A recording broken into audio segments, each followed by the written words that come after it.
नमस्कार, दिशा style and स्पाइसमध्ये आपलं स्वागत आहे। मागील भागामध्ये आपण चकलीची भाजणी बघितली होती। आज आपण त्या पिठापासून चकली बनवणार आहेत। त्यासाठी मी 5 वाट्या पीठ घेणार आहे। ते पीठ या पद्धतीने मापावे।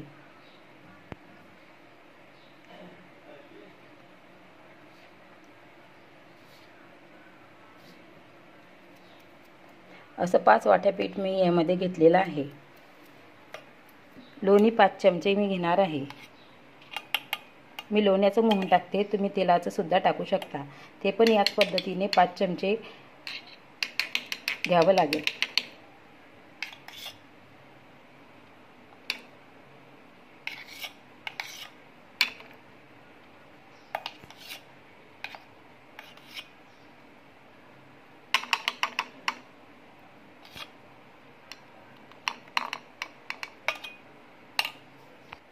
एका वाटीला 1 वाटी पाणी, त्या पद्धतीने 5 वाट्यांना 5 वाट्या पाणी घ्यावं लागेल।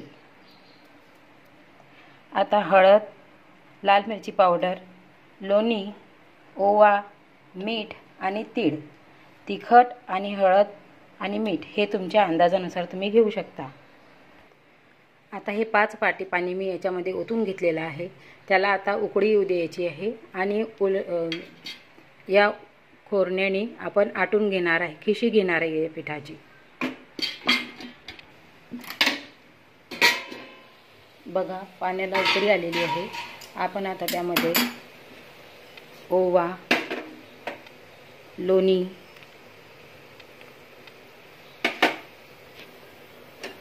तीळ,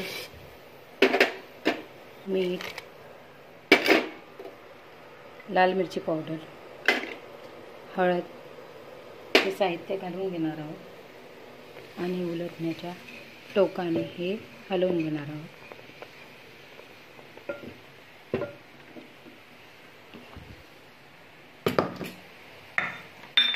आता यामध्ये पीठ पण घालून घेणार आहोत।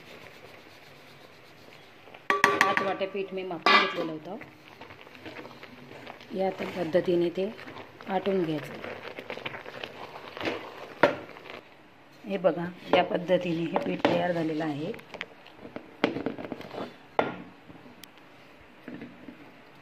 आता हे पीठ मी 3 तासासाठी झाकून ठेवणार आहे।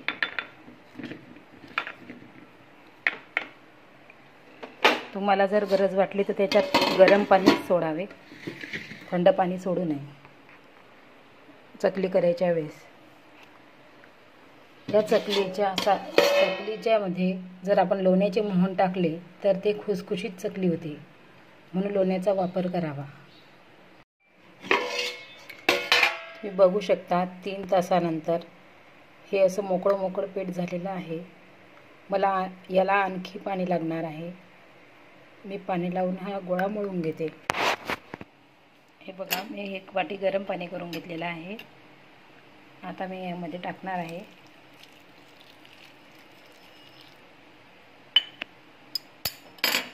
आणि गोळा भिजवून घेते।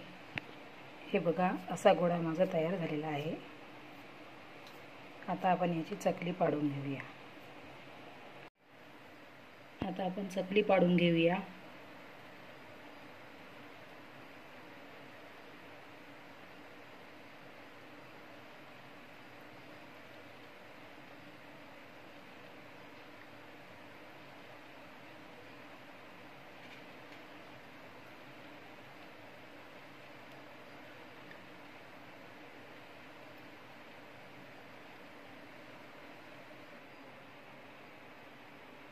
ज्यावेळेस आपण चकली तेलामध्ये टाकणार आहोत त्यावेळेस गॅस वाढवून घ्यायचा आणि मोठ्या गॅसवरच चकली तळायची, नाहीतर चकली विरघळू शकते बारीक गॅसवर ठेवल्यास।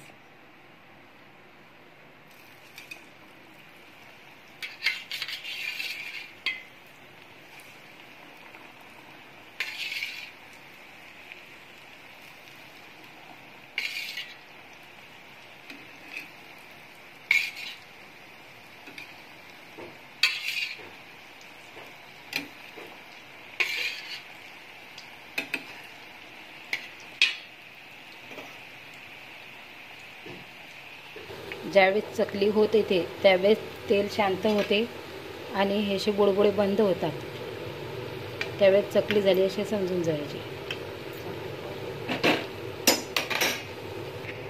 हे बघा, आपण आता चकली एकदा पलटवून घेणार आहोत.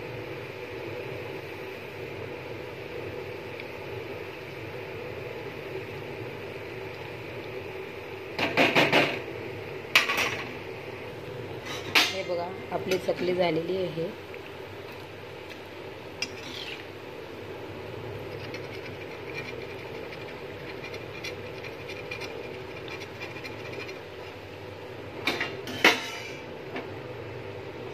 हे बघा, अशी चकली खाली बसली की चकली झाली असे समजावे.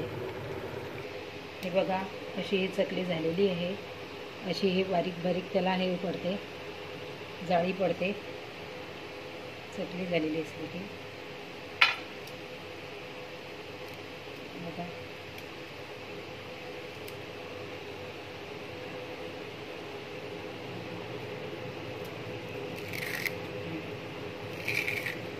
बघा किती खुसखुशीत झालेली आहे.